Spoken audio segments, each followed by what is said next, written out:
Glória a Deus. Quero saudar os irmãos na paz do Senhor. Amém.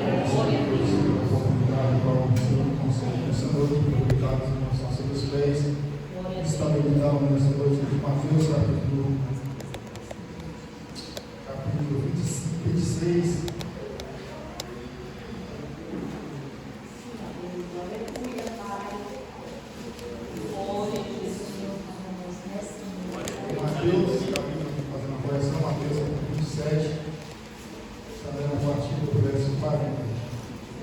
Mateus 27, a partir do verso 40.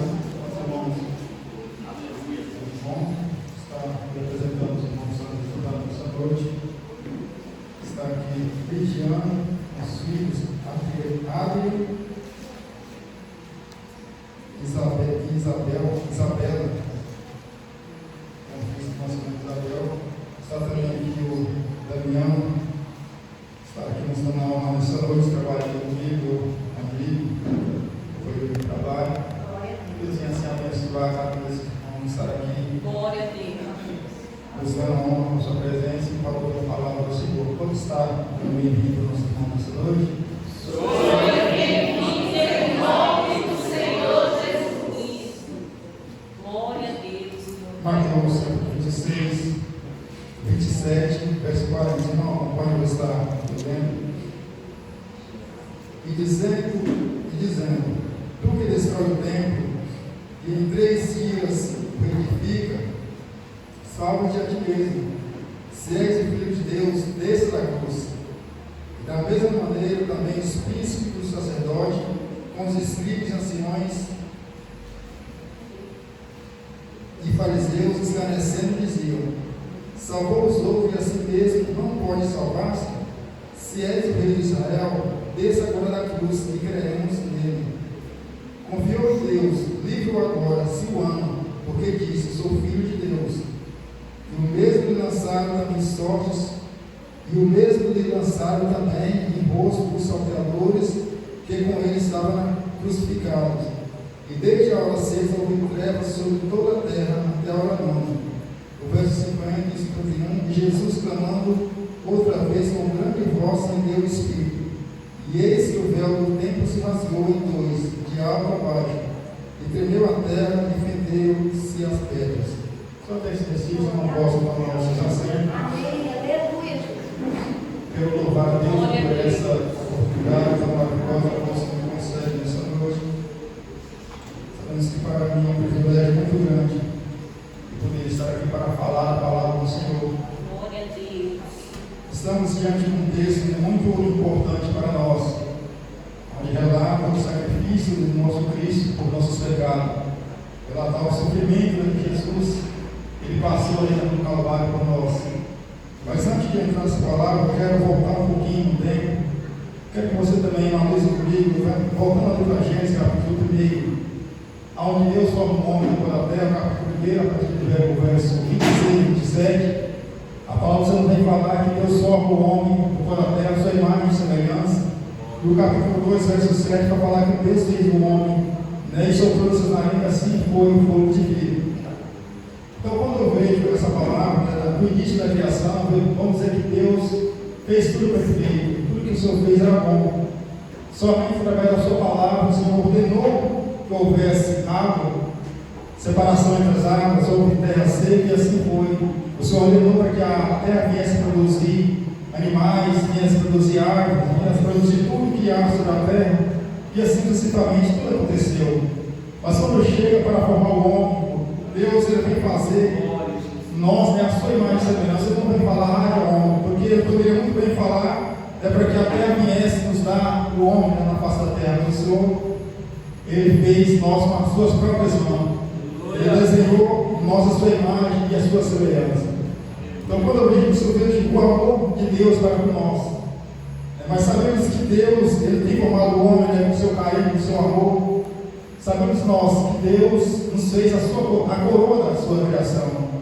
E de todas as coisas que o Senhor formou, o mais importante para Deus é a humanidade, o mais importante para Deus é o homem e a mulher.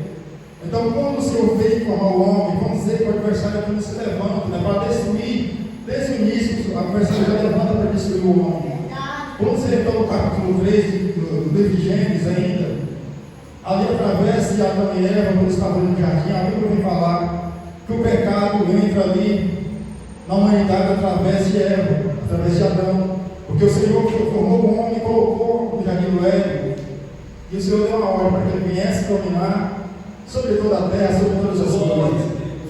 Mas chegou um momento que o homem ele não conseguiu dominar a sua vontade, ele não conseguiu dominar o seu desejo, porque o Senhor ele teria falado para Adão e para Eva para ele não viesse tocar na árvore do conhecimento do bem e do mal, porque o mal já existia, porém não existia ainda na humanidade, porque sabemos que antes da criação do homem, o Senhor tinha um ser de luz que adorava o Senhor, que era regente do coral do Senhor, ele era responsável pela adoração, ele é responsável pelo fazer aquilo que nós estamos fazendo aqui nessa noite, que é a pressão do culto e adoração ao Senhor, louvando e exaltando o nome dele. Mas um certo dia esse ser de luz não se conformou com a sua posição de adorar, mas ele queria ser adorado. Então a Bíblia vai falar no livro de Ezequiel, capítulo 28, que eles estavam no meio das pedras folheadas, estavam no meio do jardim de Deus, estavam ali no Monte Santo de Deus. Ele tinha toda ali a autoridade, como o maior dos anjos ali, ele tinha a autoridade de reger a adoração ali ao Senhor. Mas aquele ser, então, ele não contente com a sua posição. A Bíblia vai dizer então que ele se desenvolve no seu coração e vem falar que ele quer ser igual a Deus. A Bíblia vem falar no livro de Isaías, capítulo 14, verso 14, onde a palavra nos fala, ele fala: subirei ao céu e serei semelhante ao Altíssimo. Mas então, quando ele pensou com a sua arrogância que queria tomar o lugar de Deus, o Senhor então expulsou ele dos céus, lançou ele para a terra, para baixo da terra. Então, quando o adversário é arrancado daquela posição a qual ele estava, ele então se levanta na humanidade, porque nós somos feitos a sua imagem e semelhança. O que o adversário queria ser? Semelhante ao Altíssimo. O que nós somos? Semelhante ao nosso Deus, ao Criador. Então, o adversário se levanta na humanidade. Então, através ali de Adão, estava no jardim, né? E o Senhor então teria ordenado para que ele não viesse comer da árvore do jardim, que estava no meio do jardim, do conhecimento do bem e do mal. Todas as frutas que estavam ali, eu creio que Deus teria colocado ali as melhores frutas, estavam ali naquele jardim. Mas um certo dia o homem ouviu a voz de Satanás. Há uma teoria que vai dizer que a serpente, o Satanás se incorpora na serpente, vem até diante de Eva e fala: por que você não come desse fruto? Parece tão agradável. Começou a despertar a curiosidade de Eva, começou a despertar a soberba também de Eva, porque ela olha. Aí Eva fala: olha, mas eu não posso comer, porque Deus tem ordenado que no dia que eu devo comer, nós morreremos. Então o adversário vai falar: olha, você não vai morrer, mas se você não comer, você vai ser igual a Deus. Ou seja, já queria fazer com que o homem, naquele momento, colocasse no seu coração a igualdade com Deus. Você vai ser igual ao Senhor, você vai ser igual a Deus, você vai saber o bem e o mal, você vai saber discernir as coisas. Então aquela mulher deixou, ali o seu desejo, dominar a sua vontade, aonde ali ele não conseguiu mais dominar, fazer a missão que o Senhor teria deixado para o homem, que era dominar, que era sujeitar todas as coisas, que era resistir a todas as coisas. Então a Bíblia vai dizer que aquela mulher encontra aquele fruto também dá para Adão. E ali então, quando ele faz esse ato, a Bíblia vai dizer que Deus então retira Adão do jardim do Éden. O Senhor então, o homem tinha um privilégio tão grande antes da queda, antes do pecado, porque a Bíblia vai falar que todos os dias o Senhor descia no jardim do Éden e conversava com Adão, conversava com ele, quem sabe eu dava orientação para ele, falava para ele, continuar no propósito, continuar no projeto do Senhor. Mas só pastor Satanás vinha uma vez só, que assim diz a palavra, e falava uma vez: olha, você não vai morrer, mas você vai ser igual a Deus.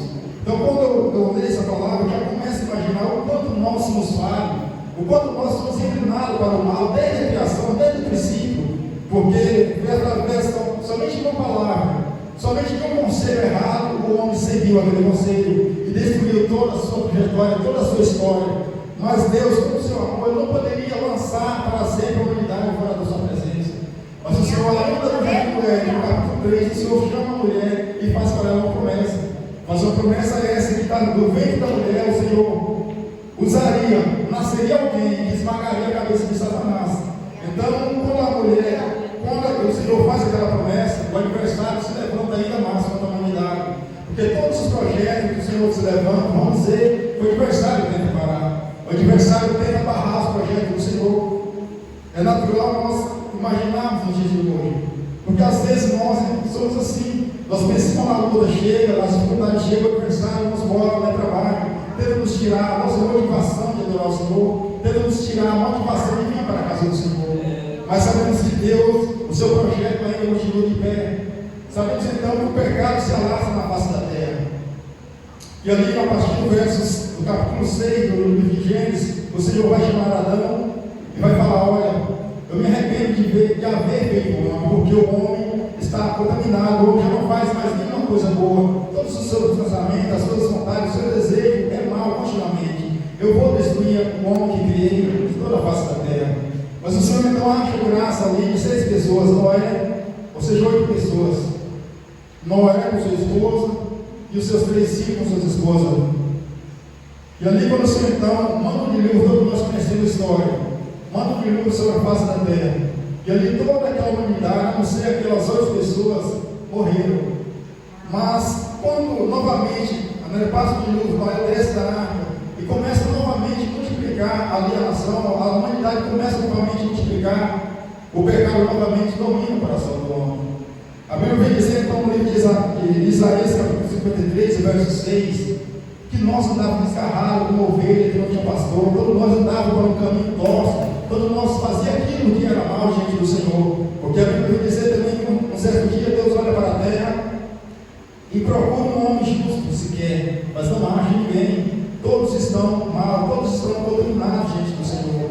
Mas então, quando o Senhor teria um projeto, nós somos a criação do Senhor, nós somos a coroa da criação do Senhor, e não poderia deixar Satanás com essa vitória, e não poderia deixar Satanás vencer o projeto que o Senhor havia formado.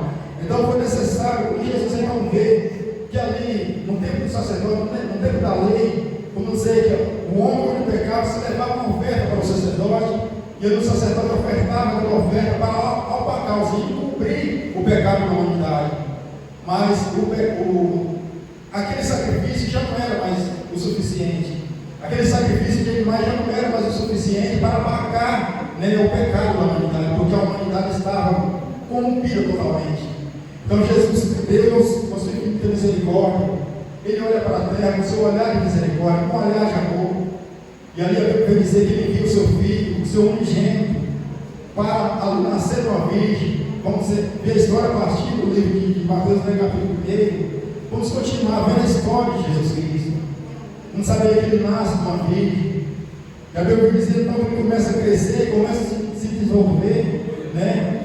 Então, o Jesus servia com um propósito esse de ser um cordeiro, né, para apalcar, ou seja, eliminar o pecado da face da terra através da sua vida, através dos seus ombros. Então, quando Jesus Cristo ele nasce, ele começa a crescer, começa a se desenvolver, ele começa a pregar a sua palavra. E a Bíblia também diz que a partir de 30 anos de idade, Jesus começa ou seja, começa oficialmente a pregar a palavra, né? O seu ministério oficial começa a ser destacado na face da terra. Sabemos então que Jesus começa a pregar, Jesus começa a curar os enfermos, Jesus começa a libertar aqueles que estavam nas garras de Satanás, Jesus começa a fazer milagres e maravilha. Vamos ver que um certo dia Jesus entra no cadáver, vem diante dele um homem, aonde as cadeias não poderiam suportar aquele homem, nada poderia prender aquele homem, porque aquele homem estava com uma legião de demônios. Mas quando Jesus então chega diante daquele homem, mesmo antes de Jesus falar uma palavra, aquele demônio começa a falar, não são limitados do tempo, ou seja, Jesus Cristo ele veio para libertar, Jesus Cristo veio para libertar Satanás.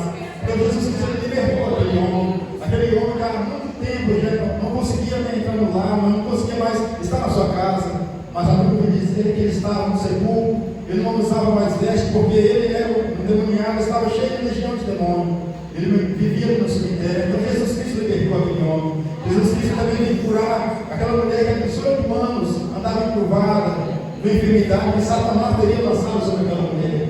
Jesus também veio curar, assim, Jesus veio fazendo muitos milagres. Se a gente pudesse contar aqui, seria vários milagres que Jesus veio fazer. Então, aqueles homens daquela época, né, aqueles que estavam cuidando da lei, aqueles que estavam diante da obra do Senhor, eles não aceitaram o que Jesus vinha fazendo, porque Jesus Cristo era um espírito cumpria horário para curar. Jesus Cristo não cumpria horário nem dia para libertar alguém da prisão, das garras de Satanás. E aqueles homens, então, ele prezavam muito a lei, ele prezava muito o ritual, ele prezava muito, quem sabe, ali a sua, digamos assim, a sua doutrina, mas não ligava para a alma, não ligava para o ser humano. Sabemos então que por causa disso, eles se levantaram contra Jesus. Mas sabemos que tudo isso era um propósito, já era um projeto de Deus, né? Mas o adversário ainda aproveita essa oportunidade, todos aqueles homens que não queriam nada com o Senhor, aqueles homens que deram legalidade para Satanás, aqueles homens que estavam com o coração contaminado do orgulho, da soberba, aquilo que Satanás teria feito, né? Queria fazer ali em Ezequiel capítulo 14, 28, que era orgulho, né? Ensinar no seu coração como se fosse Deus. Eles queriam ser autoridade máxima contra ele. Então não aceitava a pregação de Jesus, porque a pregação de Jesus era de amor, a pregação de Jesus era: se vocês têm pecado, eu perdoo seus pecados, e não peques mais. Mas aqueles homens não: se você está em pecado, se você está em adultério, você tem que ser apedrejado, se você está em pecado, você tem que ser expulso da humanidade. Então, aquela época, né, Jesus, o ministério de Jesus, o ministério dos saduceus, dos doutores da lei, era contramão, né, dos ensinamentos de Jesus, andava contramão dos ensinos de Jesus. Então, por isso, o adversário se levantaram contra Jesus Cristo. E quando então nós chegamos nesse texto, Mateus 27, vamos dizer então que Jesus, no começo, né, Jesus Cristo, ele vai ali pela Monte das Oliveiras, ele já sabia que ia ser ofertado pelos nossos pecados. Então Jesus Cristo ali no Monte das Oliveiras, Jesus Cristo vai orar, né, após a Santa Ceia. Jesus Cristo reúne seu discípulo, ele celebra a Santa Ceia do seu discípulo, e após a Santa Ceia ele vai ali para o Monte das Oliveiras. Quando Jesus então estava no Monte das Oliveiras, então um versículo que chama muita atenção, onde a palavra do Senhor vem falar no livro de Lucas 22,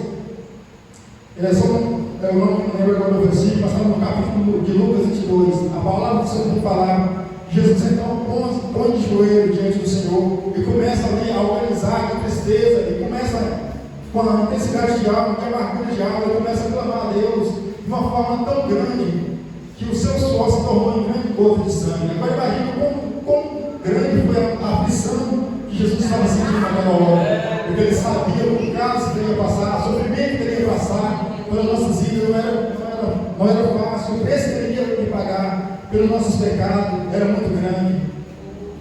Então, quando Jesus Cristo ele desce do Monte das Oliveiras, sabemos que o adversário, ele usa Judas Iscariote, um daqueles que estavam com o Senhor Jesus Cristo, um daqueles que estavam fazendo parte do ministério de Jesus. Ele se entrega a Jesus das mãos daqueles homens maus. Ele traz Jesus ali com beijo. Você pode dizer então que aqueles homens pegam Jesus e conduzem Jesus amarrado, preso, à casa do sumo sacerdote. Agora, a partir desse momento, começa o processo, né, da redenção da humanidade, onde nós possamos imaginar o que Jesus Cristo passou por nós, para que nós pudéssemos estar aqui nessa noite. Então é necessário que nós possamos meditar nessa palavra, possamos refletir o quão precioso é a nossa alma para o nosso Deus. Você já tem parado para imaginar o quanto você é importante para Deus, o quanto a sua alma vale para o Senhor? Porque às vezes nós pensamos somente nas coisas deste mundo, às vezes nós paramos e pensamos nos bens materiais deste mundo, mas vamos pensar que Jesus Cristo tem nos amado de uma maneira inexplicável. Vamos pensar que Jesus Cristo ele tem nos amado, onde o dinheiro desse mundo não pode pagar o amor que ele sente por nós. Eu quero que eu dizer no livro de 1 Pedro, capítulo 1, que nós fomos comprados não com ouro, nem com prata, não com coisas corruptíveis, nem com coisas que perecem, mas com o sangue precioso de Cristo. Então vamos refletir nessa noite tão grande o amor que Deus sente pelas nossas vidas. Às vezes nós andamos cabisbaixo, deixamos Satanás cochichar nos ouvidos e falando isso. Satanás vem falar: olha, você não vale nada, você não presta, para você já não tem mais jeito. E às vezes nós deixamos essa palavra entrar no nosso coração e começamos a andar, né, como aquela mulher andava curvada. Nós começamos a andar cabisbaixo, começamos a andar sem nenhuma esperança, sem nenhuma expectativa de vida. Mas Deus, nessa noite, através dessa palavra, vai nos mostrar o quão é grande o nosso valor para Deus. Se você ainda não tem refletido nesse amor, se você ainda não tem refletido como é importante a sua alma para Deus, eu te convido nessa noite, começa a pedir o Espírito Santo para que possa desvendar o mistério desse amor grande que Jesus Cristo tem sempre por você. Porque através desse sacrifício de Jesus Cristo, a palavra do Senhor fala que ele foi humilhado. ele foi ali zombado, porque os inimigos, quando ele reúne, né, pega Jesus, ele leva Jesus preso, e ali ele começa, tira as vestes de Jesus Cristo, ele começa a espancar o nosso Senhor Jesus, ele venda os olhos de Jesus e começa a zombar de Jesus. A Bíblia vai dizer que ele pega uma roupa escarlate vermelha, um pano vermelho, e tira as vestes que Jesus estava com ela e coloca essas vestes. Ele pega as coroas, desce uma coroa de espinho e coloca na cabeça de Jesus. Ele pega um pedaço de madeira e coloca nas mãos de Jesus. A coroa representando, né, a coroa de rei. E ali a cana, o pedaço de madeira representando o cetro do rei. E ele começa a ventar nos olhos de Jesus, começa a rasgar o espinho, a bater em Jesus. Ele começava a ferir o rosto de Jesus e falava: profetiza quem te bateu, profetiza, revela-nos a quem te bateu. Agora imagino como foi esse sofrimento de Jesus Cristo, como foi essa humilhação que Jesus Cristo passou. E a Bíblia vai dizer que ali os homens começaram a cuspir no seu rosto. Então, se nós imaginarmos como foi a grande humilhação que Jesus Cristo passou pela nossa vida, pelos nossos pecados, pelas nossas falhas, pelas nossas transgressões. Porque a Bíblia vai dizer no livro de Isaías, capítulo 53, que o Senhor fez cair sobre ele a nossa iniquidade, que ele levou sobre si todas as nossas dores, todas as nossas feridas, ou seja, todos os nossos pecados estavam ali sobre Jesus Cristo. E naquele momento que Jesus estava sendo zombado, sendo humilhado, né, o adversário estava festejando, o adversário estava ainda mais usando aquelas pessoas que viessem ainda mais zombar de Jesus. Satanás estava usando aquelas pessoas para que ainda mais viessem ver Jesus sem dó e sem piedade. Agora imagino a situação que Jesus estava passando, a dor que Jesus já estava enfrentando naquele momento, aonde a Bíblia vai dizer que aqui os romanos, né, a tradição dos discípulos romanos, ali desciam um chicote com 12 pontas, e em cada ponta ele colocava aquela fonte de ossos, né, e naquele chicote tirava a veste de Jesus. E ali tirava ele, um soldado de um lado e outro soldado de outro, e Jesus encurvado, amarrado suas mãos no tronco, e cada soldado seria o golpe, com toda a sua força que tinha no corpo de Jesus Cristo. Quer que seja no rosto, quer que seja no ombro, aonde quer que pegasse. E Satanás estava ali rugindo os dentes, pensando: eu vou destruir esse Cristo, porque ele já tinha tentado destruir Jesus no início do seu ministério. A Bíblia vai dizer que quando Jesus Cristo estava com uns 2 anos de idade, a Bíblia vai dizer, então, o adversário se levanta, usa o rei Herodes e autoriza uma matança de Israel, que todas as crianças, todos os filho homem fosse executado, fosse morto de 2 anos para baixo. Então Satanás, que já tentou barrar Jesus, ele já tentou matar Jesus mesmo no início, mas ele não conseguiu. Ele tentou parar o ministério de Jesus desde o início, mas ele não conseguiu. Agora imagina que ele estava ali pensando, né, que ele ia barrar Jesus naquele momento. Então eu imagino que Satanás estava ali usando aqueles homens, e aqueles homens batiam o corpo de Cristo com uma força sobrenatural, porque eles estavam possuídos pelo adversário. Mas Jesus Cristo estava ali sendo moído pelos nossos pecados. A Bíblia diz no livro de Isaías 53 que ele foi moído pelos nossos pecados. Ele foi, ali seu corpo foi rasgado pelos nossos pecados, mas ele não abriu a boca. Ele não murmurou, ele não desistiu do propósito, porque ele sabia que através daquele sacrifício, daquele sangue, nós poderíamos estar aqui nessa noite. Então, quando o adversário pensou que ia matar Jesus, ele pensou que ia findar o ministério de Jesus, mas foi através daquele ato, foi através daquele sangue que saiu naquele madeiro, naquele caminho para o Gólgota, quando Jesus Cristo estava carregando aquela cruz. Imagina quando cada pisada que Jesus Cristo dava, o sangue jorrava no chão, as gotas de sangue escorrendo no chão, e aquele madeiro que Jesus Cristo estava carregando, ele estava carregando apenas o partido da cruz, ele estava carregando a cruz completa, mas ele estava carregando apenas o partido daquela haste transversal.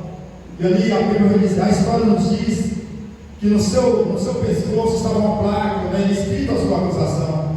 Mas qual era a acusação de Jesus? Porque naquela época, o rei da época ordenava, né, que aqueles que fossem crucificados de cruz, estava ali a sua acusação. Aqueles 2 homens que foram presos com Jesus, eu creio que estava escrito ladrão, outro estava escrito assassino, mas de Jesus Cristo ele não tinha nenhuma acusação dessa para escrever. Mas a única coisa que eles acharam foi: este Jesus o Rei dos Judeus. Essa era a placa que Jesus estava carregando no seu peito, ali diante para o caminho do Gólgota, para o caminho da crucificação.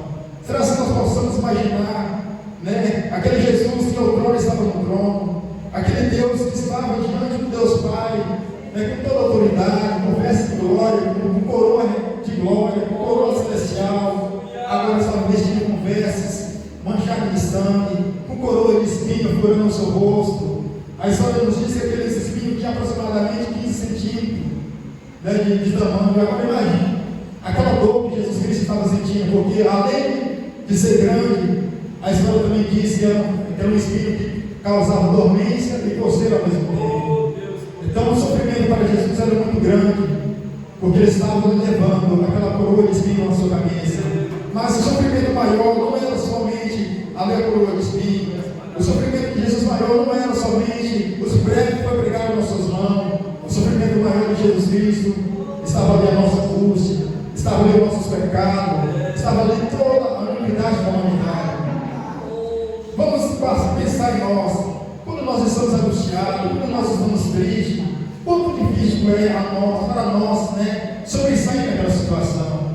Quando acontece algo que ruim na nossa vida, que nós, então, pensamos que aquele dia poderia não ter existido.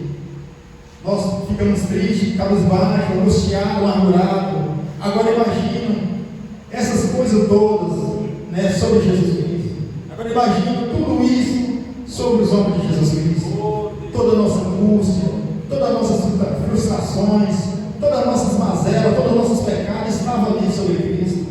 E Jesus então vai caminhando para o caminho da crucificação, sem murmurar, como um cordeiro mudo, perante os seus tosquiadores. Ele não abriu a boca, mas ele foi com esse propósito na qual ele veio fazer sobre a face da terra, que foi se entregar pelos nossos pecados, que foi se entregar a si mesmo para que nós pudéssemos ter uma nova oportunidade. E quando Jesus então ele vai diante do governador da época, que era Pilatos, Pilatos interroga, não acha nenhuma acusação que possa condená-lo. Ele envia também a Herodes também interroga e não vê nenhuma acusação que possa condená-lo. Novamente ele devolve para Pilatos. E Pilatos não vê nenhuma acusação que possa executar o nosso Cristo. Então ele fala, olha, para a humanidade, olha, tem aqui diante de vós um homem que é assassino, um homem que é mau por natureza. Está aqui também o Cristo. Que dizer dos judeus? Vocês escolhem quem que eu devo libertar e quem que eu devo levar para a cruz.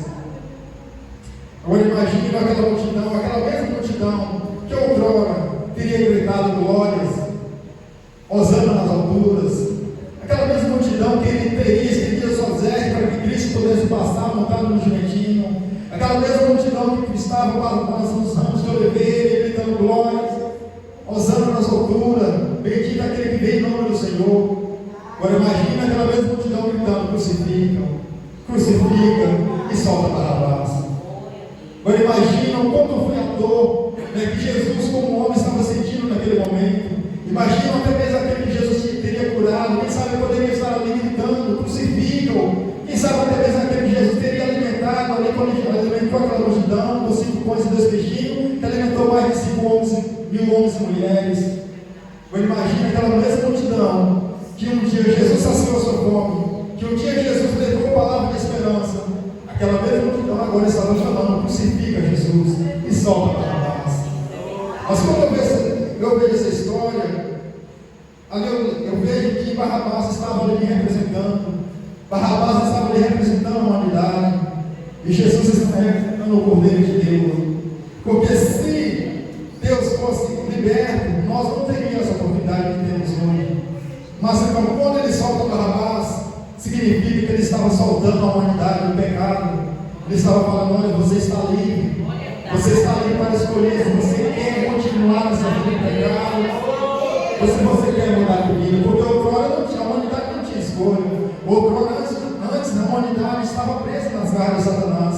A Bíblia nos fala de Romanos capítulo 3, ou verso 23, que todo o pecado estava destituído da glória do Senhor. Você estava separado, estava distante da presença de Deus. Mas quando Jesus então, ele morre no lugar de Barrabás, ele morre no meio do seu lugar, ele vem falar para Barrabás: olha Barrabás, você está livre, você pecou, você fez coisas erradas, mas a partir de hoje você está livre para ter uma nova história, você está livre para escolher novos caminhos, você está livre para saber o qual você deve escolher, o que você vai querer para o seu futuro. Assim foi a nossa filha, assim foi para mim e para você, porque outrora, quantos de nós estávamos nas garras de Satanás, estava se drogando, estava se prostituindo, mas um dia Jesus Cristo olhou para nós e falou: olha, a partir de hoje você está livre, você está livre para me adorar, você está livre para levar e exaltar o nome de Jesus Cristo, porque Ele pagou esse preço por nós. Sabemos então, quando Jesus então vai ser conduzido, Jesus então vai, ele recebe a recompensa da crucificação. Agora imagine quando Jesus está pregando, vai caminhando para ser crucificado. Depois de muito sofrimento, depois de muitos açoites, a corda já tinha levado, depois de muita chicoteada, ele já teria levado no seu rosto, no seu corpo. Imagine que Jesus estava frágil, imagine que o corpo de Jesus estava muito exausto, mas mesmo assim ele ainda estava caminhando rumo ao Calvário, rumo ao Gólgota, rumo ao lugar da caveira. E quando Jesus então ele vai caminhando, eu imagino, que aquele sangue iria se tornando pelo caminho. Eu posso contemplar o sangue de Jesus derramando, sendo derramado, aquele sangue que purifica todo o pecado. Eu imagino que aquele sangue, de acordo com ele ia derramando, a história da humanidade iria sendo mudada. O livro da humanidade que estava ali, escrito somente condenação, somente destruição para o homem, uma nova história foi sendo escrita a partir daquele momento. De acordo às gotas do sangue de Jesus Cristo, ia derramando, sendo derramado, nova vida iria se nascendo, nova esperança iria se ressurgindo, nova expectativa de vida iria ressurgindo, porque Jesus Cristo, ele estava sendo oferecido pelos nossos pecados. Jesus Cristo, ele estava abrindo a porta aonde ninguém poderia abrir, aonde ali tudo estava travado, mas a partir daquele momento, aquelas portas estavam sendo abertas. Aquelas correntes que estavam aprisionando a humanidade começou a ser destruída, começou a ser desfeita a partir do momento que Jesus Cristo estava sendo caminhando ali para o Gólgota, estava sendo levando ali a sua cruz, estava sendo levando ali também o nosso pecado, o pecado da humanidade estava sobre os seus ombros. E quando ele chega diante do Calvário, quando ele vai ser crucificado, muitos então começam a falar: você não é o Filho de Deus.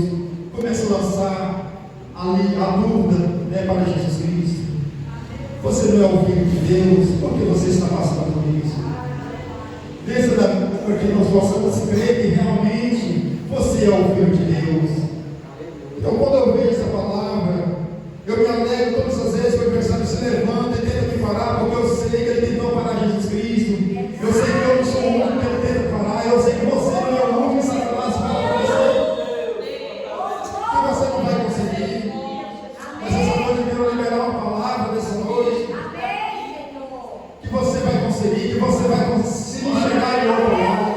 Jesus Cristo, ele morreu na cruz em vão, que o sacrifício do sangue dele que jorrou naquele madeiro é o suficiente para perdoar os seus pecados. Aleluia, glória a Deus.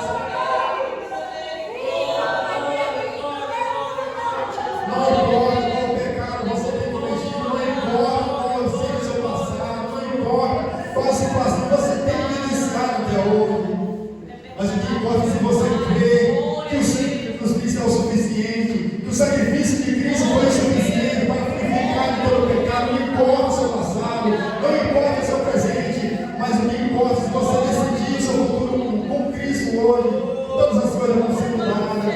Porque Deus vai falar em sua palavra no livro de Isaías, que ainda que nossos pecados sejam grandes e vermelhos como escarlata, eles se tornaram branco como a neve.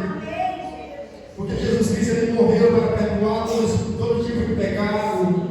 Então, quando Jesus estava ali na cruz, o adversário tentava barrar Jesus, porque ali naquele momento ele já começou então a se preocupar, porque antes ele queria que Jesus desistisse, ou seja, fosse morto. Antes ele queria que Jesus não levasse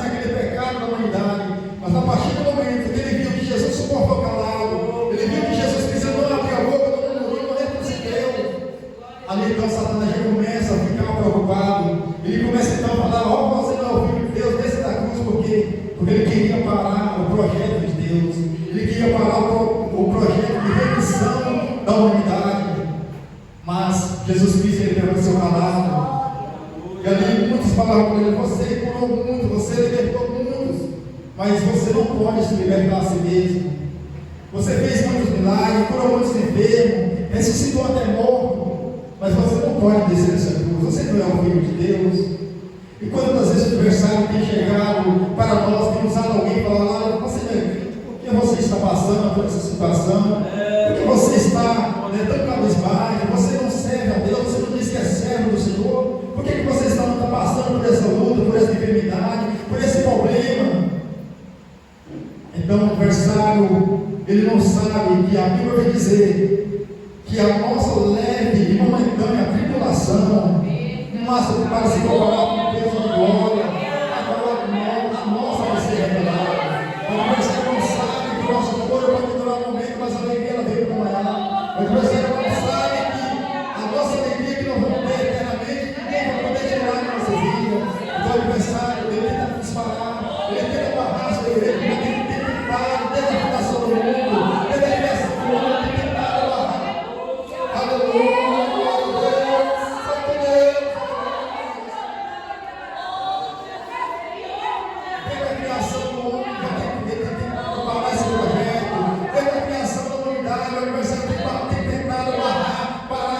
O projeto do Senhor, mas todas as vezes que ele tentou, ele foi derrotado. Todas as vezes que ele se levantou contra a igreja, ele foi derrotado. Então você possa nessa noite pensar que você está passando por um momento difícil, que você não vai conseguir, que você está pensando até em desistir. Mas eu quero te falar nessa noite: persevera até o fim, porque a palavra do Senhor nos fala que aquele que persevera até o fim será salvo. Aquele que levar a pessoa a receber, aquele que permanecer na presença do Senhor. Creio na palavra, creio no Senhor Jesus Cristo, ainda que esteja andando, ou seja, chorando, ainda que esteja sofrendo, o Senhor vem falar nessa palavra que nós vamos voltar com alegria trazendo consigo os seus molhos. O que representa esse molho para nós? Esse molho representa a salvação, esse molho representa a vida eterna com Jesus Cristo, onde o Senhor fala nessa palavra no Apocalipse, capítulo 22, no capítulo 21, que lá não vai ter mais dor, não vai ter mais choro, não vai ter mais angústia, não vai ter mais tristeza. Então vale a pena nós perseverar, não vamos deixar para o adversário tentar nos parar, não vamos deixar, não vamos ouvir a voz de Satanás, não vamos tentar dar ouvido para Satanás, porque quando Eva deu ouvido para Satanás, ela foi derrotada.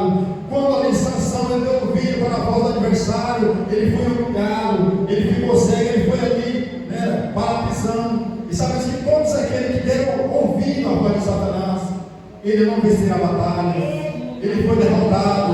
Então nós não vamos dar ouvido para a voz de Satanás, porque quem sabe até mesmo nessa noite ele pode estar falando: olha, mas essa palavra não serve para você, olha para o seu passado, olha para quem você é, você não merece o perdão de Cristo. Mas é inteligente quando nós sabemos diferenciar a voz do adversário com a voz de Cristo, porque às vezes nós pensamos, porque nós estamos na casa de Deus, às vezes nós não pensamos que o adversário fala conosco. Mas a palavra do Senhor nos fala que Ele está no nosso meio. A palavra do Senhor vai falar no livro de Jó, capítulo 1, capítulo 2, verso 1, e também no capítulo 1 vai falar que quando os filhos de Deus estavam diante do Senhor, foi apresentar o Senhor, estavam caminhando no meio, Satanás estava no meio. O Senhor veio falar para ele: que onde vem Satanás, eu vou chegar na terra e passear por ela. Ou seja, não subestima o poder do adversário, porque às vezes, quem sabe, nós estamos na casa do Senhor, o Senhor está falando conosco: olha, tome esse pecado, deixe isso de lado, vamos consertar diante do Senhor incompetente. Mas o adversário fala: olha, você não precisa consertar. Mas o adversário está falando sobre nós: essa palavra não é para você, não, você não precisa consertar, você não está na casa do Senhor, você já está servindo Cristo. Mas o Senhor vai falar na sua palavra: se hoje nós ouvir a voz do Senhor, não vamos endurecer o nosso coração, nós vamos quebrantar e falar: Senhor, muda o que precisa ser mudado, transforma aquilo que precisa ser transformado, meu Deus, até a consumação do século, até a vida de Jesus Cristo, a segunda vida dele. O Senhor vai nos aperfeiçoando, o Senhor vai nos trabalhando em nós. E sabe, o Senhor está conversado, ele se levanta naquele momento, tenta parar Jesus, ele fala: não, esse propósito, esse projeto não pode ser concluído, porque se esse projeto for concluído, ele vai ser ali uma oferta para a humanidade, ele vai ser o Cordeiro de Deus que tira o pecado. Porque eu imagino que ele começa a lembrar da palavra palavra que os profetas pregaram. O aniversário dele começa a meditar na palavra que os profetas pregaram, porque ele não sabe do onisciente, ele não sabe o que pode acontecer, mas ele sabe aquilo que foi falado, ele sabe aquilo, né, que ele já vivenciou, ele sabe tudo aquilo, né, que foi falado. Então ele sabe que de uma vez que um filho nasceu, ou seja, um menino ia nascer de uma filha, ele sabia, né, que o profeta Isaías já teria profetizado, mesmo antes do nascimento de Cristo. Jesus Cristo já tinha profetizado que ele iria levar sobre si toda a nossa dor, todo o nosso pecado, toda a nossa culpa, ele seria ofertado pelo nosso pecado. Então, ao aniversário, ele sabia, naquele momento, ele sabia que Cristo era o Cordeiro de Deus, que iria tirar o pecado do mundo. Então, ele tenta barrar Jesus Cristo. Ele tenta falar: olha, você não é o Filho de Deus, desce da cruz. Se você tem poder, por que você está passando por esse sofrimento? Desce da cruz, porque nós possamos crer que realmente você é o Filho de Deus. Mas Jesus Cristo, ele perseverou ali, naquele propósito. Agora, se assim nós possamos, né, parar um pouquinho, meditar, né, no sofrimento que Jesus Cristo tem passado.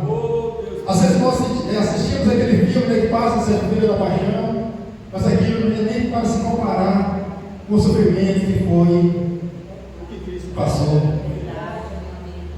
Porque além, né, das suas feridas, além do seu corpo ser esmagado, além do prego que tem entrado nas suas mãos, nos seus pés, ainda ele olhava da cruz, né, para baixo.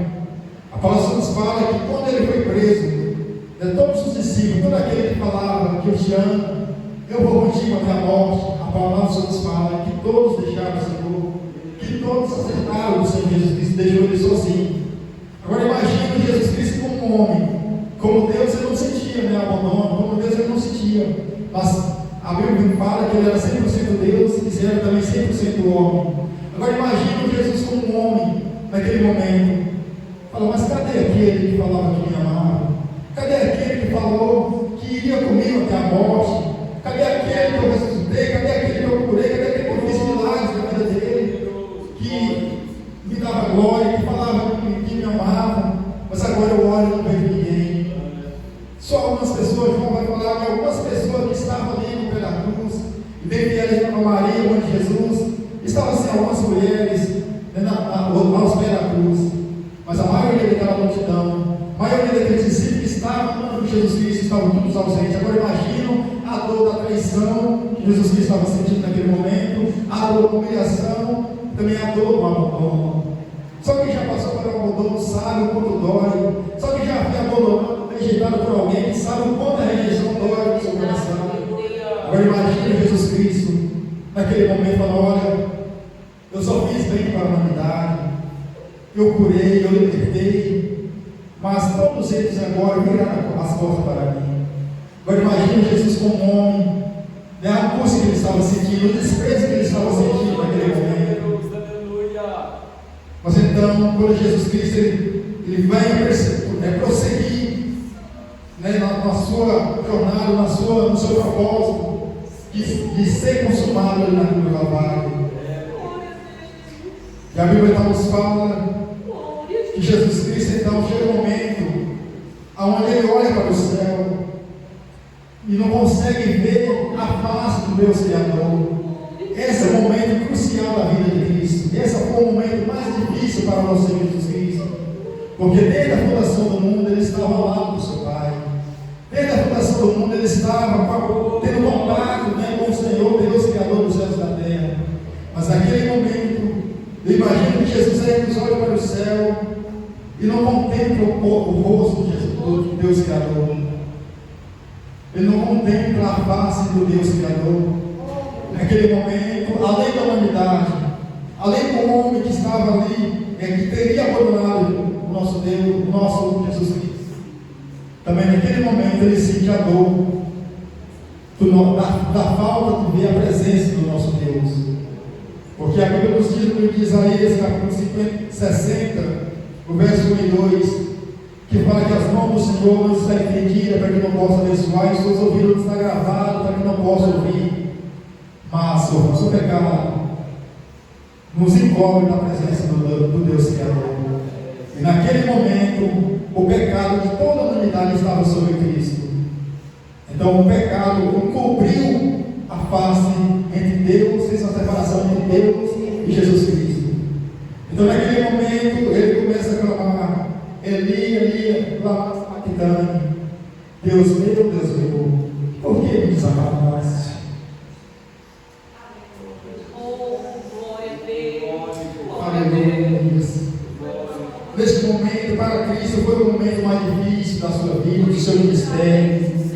Porque naquele momento ele olhou para o céu, mas ele já não podia ver a glória do Senhor. Porque o pecado da humanidade estava sobre ele, o pecado da humanidade estava formando uma nuvem num dia de tempestade que cobre o sol, onde nós olhamos para o céu e não conseguimos ver o brilho do sol. Assim estava com Cristo naquele momento. O pecado fez uma nuvem tão intensa entre Cristo e o nosso Deus, e Cristo não conseguia ver a face de Deus, porque eu creio que Deus, naquele momento, ele virou as costas, porque eu não suportaria ver o tamanho, a dor e a aflição que Jesus Cristo estava passando naquela cruz, porque a vontade de Deus Pai seria de tirar Jesus daquela cruz, mas ele não podia tirar, porque o propósito ainda não teria sido findado, ainda não teria sido consumado. E a Bíblia vai dizer que a partir desse momento houve trevas sobre a face da terra. Agora, o mais interessante, a conclusão da obra de Cristo. O véu que separava, aquilo que separava a humanidade de Cristo. Aleluia. Glória a Deus, glória a Jesus, glória a Deus, glória a Deus. Aquela célula que o adversário falava: olha, para a humanidade já não tem mais jeito. A humanidade está realmente fadada à destruição, destinada à perdição. Mas naquele momento a Bíblia vai dizer que o véu do templo se abriu de alta a baixo. Isso representa para mim e para você que nós hoje temos acesso a Cristo. Porque outrora não tinha, nós estávamos destruídos na glória do Senhor. Nós estávamos separados da presença de Deus. Mas a partir daquele momento, essa separação já não pode mais existir, porque o véu foi rasgado de alto a baixo. E naquele momento, então Deus grita ali naquela cruz, fala: Senhor, está tudo consumado, em tuas mãos eu entrego o meu espírito. Aleluia. E naquele momento, Jesus Cristo, ele se entregou, porque a morte não tem poder sobre Jesus Cristo. Porque a morte não tem poder sobre o nosso Criador dos céus e da terra. Porque se ele não tivesse se entregado, ele não teria morrido. Ou seja, a morte não matou Jesus. A morte não teve poder sobre Jesus Cristo. Assim como ela não tem poder sobre a minha sua vida, mas sobre a nossa vida tem o poder de Jesus Cristo. Porque naquele momento Jesus Cristo se entregou ao Senhor. Então naquele momento eu vai dizer que houve guerra sobre a face da terra, que houve um terremoto sobre a face da terra, porque ali aquilo que estava separado, aquela célula que estava no decreto que Satanás teria decretado, que a humanidade já não tinha mais jeito, e para a humanidade viva não seria perdição. Naquele momento uma nova esperança ressurge, uma nova oportunidade surge naquele momento. E se eu vim falar nessa noite, se você ainda não serve o Senhor, quero deixar esse convite para você: entrega a sua vida para Cristo, porque é através de você que ele morreu na cruz do Calvário, foi através desse sacrifício que ele pagou na cruz do Calvário que você está aqui em pé nessa noite. É através da morte do sangue de Jesus Cristo que foi derramado naquele madeiro, é que você está aqui nessa noite, é que você tem esse privilégio de estar aqui nessa noite. Então eu quero te convidar a entregar a sua vida para Cristo, enquanto é tempo, porque a Bíblia do Senhor, a Bíblia vai dizer que um dia Jesus Cristo vai voltar pela segunda vez. E quando Jesus voltar, ele não vai voltar mais como ele voltou como criança, não vai necessariamente se humilhar, descer a parte mais baixa dessa terra, não, ele não vai mais descer daquela forma, ele vai descer agora nas nuvens, com poder e glória, ele vai descer como leão. A Bíblia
manifestado nas nuvens diante dos seus olhos. Aparece diante daqueles homens, porque eu creio que ele estava aflito. Eu creio que essa volta de Jesus Cristo, ele venceu a morte.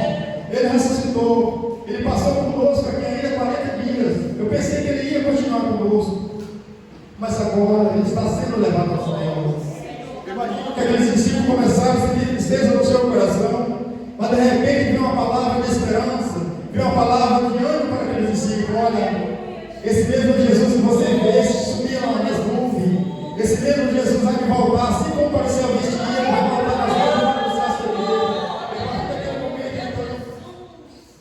A partir daquele momento, então, aqueles discípulos se alegraram no Espírito Santo, começaram a falar de Jesus Cristo.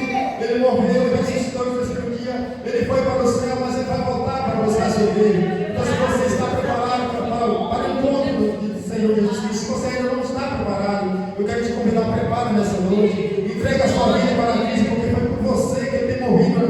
Ele tem se entregado na tua palavra. Ele não morreu, mas ele se entregou. Agora imagine todo esse sofrimento que Jesus Cristo passou, toda essa dor, toda essa humilhação. Ele não precisava passar por isso, mas ele passou por amor à minha e à sua alma. Ele passou porque nós estávamos separados, distantes da glória do Senhor. A palavra nos fala que nós não somos justificados gratuitamente pelo sangue que há em Cristo Jesus Cristo. Então nessa noite eu quero deixar a palavra para a nossa meditação. Vamos refletir, não vamos deixar o adversário vir falar que nós somos derrotados. Não vamos deixar que Satanás venha falar que nós é melhor parar, é melhor desistir de tudo, porque nós não vamos conseguir. Não vamos deixar que Satanás venha fazer isso com a nossa vida. Mas vamos falar, olha, assim também ele tentou parar Jesus Cristo. Ele tentou parar para que ele viesse descer da cruz, mas ele perseverou até o fim. Ele foi ali, ele deu prata de vitória. Então que nós possamos também não retroceder. Não vamos retroceder porque Cristo está conosco. Jesus Cristo fala na sua palavra que jamais ele vai nos deixar sozinhos. Jamais ele vai nos abandonar, porque a palavra nos fala de Isaías 49, verso 15, se não me engano. Pode a mãe se esquecer do seu filho, daquele que gerou no seu ventre, daquele que amamentou, mas ainda que essa mãe venha se esquecer, o Senhor jamais vai se esquecer de nós. Então, o adversário tem que nos parar, tem que parar a sua igreja, tem tentado fazer que nós não venhamos servir ao Senhor. Mas nessa noite, eu quero falar com você, continua nessa caminhada, continua perseverando, porque Jesus Cristo, a partir daquele momento que ele morreu, que ele foi ali crucificado, ele morreu com seus braços abertos. Quem sabe o adversário pode falar: olha, você pecou, você errou, mas olha para a cruz de Cristo. Quando você olhar para a cruz de Cristo, você não vai ver Cristo de braço cruzado. O que isso representa? Representa que todas as vezes que você pecar, todas as vezes que você pedir misericórdia do Senhor, Ele está de braço estendido, pronto para te abraçar e receber de volta novamente. Ele está com aquele pai, o filho pródigo que estava com prato, que quando viu seu filho de longe, ele correu e abraçou seu filho. Assim também está Jesus Cristo. Ele não morreu de braço cruzado, mas ele morreu de braços estendidos, de braços abertos, porque nós, todo aquele que vai em Jesus Cristo, ele perdoa. Todo aquele que confessa e deixa a nossa misericórdia. Então nessa noite eu quero convidar que você venha com os dos pés. Se você nessa noite deseja fazer um compromisso com o Senhor, deseja entregar a sua vida para Cristo nessa noite, reconhecendo o sacrifício que Ele tem feito por você na cruz do Calvário, reconhecendo que isso é o suficiente, independente do seu passado, independente do que vocês têm feito e deixado de fazer. Mas se você quer receber o Senhor muito suficiente Salvador da sua vida, se você deseja vir aqui na frente, eu quero orar por você nessa noite. Se você deseja estar entregando a sua vida para Cristo, eu quero te convidar nessa noite. Eu quero falar que ainda o sangue que jorrou naquele dia, ainda está jorrando nos dias de hoje, para perdoar o pecado, para lavar-nos as nossas iniquidades, nossas falhas, nossos pecados. Eu quero convidar que a nossa família vai falar com o Senhor comigo. Aquele que fala que nós devemos clamar o sangue de Jesus Cristo, se for depressão, se for angústia, se for dor. E nessa noite eu quero profetizar que toda enfermidade vai cair por terra. Toda a irmã está levando, quando está orando, quando está profetizando, que a depressão ela vai cair por terra nessa noite. Enquanto ela vai estar orando, quando está profetizando que a cura vai chegar na nossa vida nessa noite, quando está repreendendo a enfermidade, quando está declarando a bênção, quando está declarando vida nessa noite, aonde o adversário está falando que vai haver morte, aonde o adversário está falando que vai haver luto, mas nessa noite nós estamos aqui com a autoridade do Espírito Santo de Deus, declarando a vitória, declarando a vida, declarando a expulsão de todo lado do adversário, porque Jesus Cristo, através do momento que ele morreu no Calvário, aquele poder que estava com ele, aquele poder que estava sobre a vida dele, falou: olha, Glória a Deus. todo o poder foi me dado nos céus e na terra, e assim andou para a minha igreja, porque todos aqueles que oraram para me ver, vão me ver, vão me segurar. Todos aqueles que estender as suas mãos, Satanás vai cair por terra. Todo aquele que levantar as suas mãos e pedir para que o Senhor venha curar, o Senhor vai curar a enfermidade. Então, independente do que seja, enfermidade desenganada na medicina, eu já sei, eu sou prova viva que Jesus Cristo cura, né, enfermidade desenganada na medicina. Porque todos nós, todos aqui, se não todos, mas muitos aqui sabem que o meu pai foi desenganado pela medicina. Falou: olha, ele não vai andar, ele não vai mais falar. Se ele sobreviver, ele não vai andar nem falar. E sabemos que Deus fez um milagre, ele anda e fala para a glória do Senhor. Deus, independente do que você está passando, independente do que o homem tem falado. Quem sabe se o homem tem falado para isso não tem mais jeito. Mas Jesus Cristo fala: se nós cremos, nós vamos ser a glória do Senhor. Então, nessa noite, eu quero pedir essa palavra para a nossa meditação. Vamos tomar posse dessa palavra. Vamos reconhecer o sangue que Jesus Cristo derramou na cruz do Calvário por nós. Vamos reconhecer que Ele é poderoso para fazer muito mais além do que nós imaginamos, do que nós pedimos e pensamos. E se você está aqui nessa noite, se você está com enfermidade, quem sabe, até mesmo desenganado na medicina, eu quero convidar você, se você sentir aqui, vir aqui na frente, apresentar para o Senhor. Vamos estar orando nessa noite, vamos estar repreendendo. Eu creio que você vai ser curado, porque Deus é o Deus que faz milagre. Deus é o Deus que opera maravilha. Deus é aquele que cura. Deus é aquele que transforma. Deus é aquele que liberta. Deus é aquele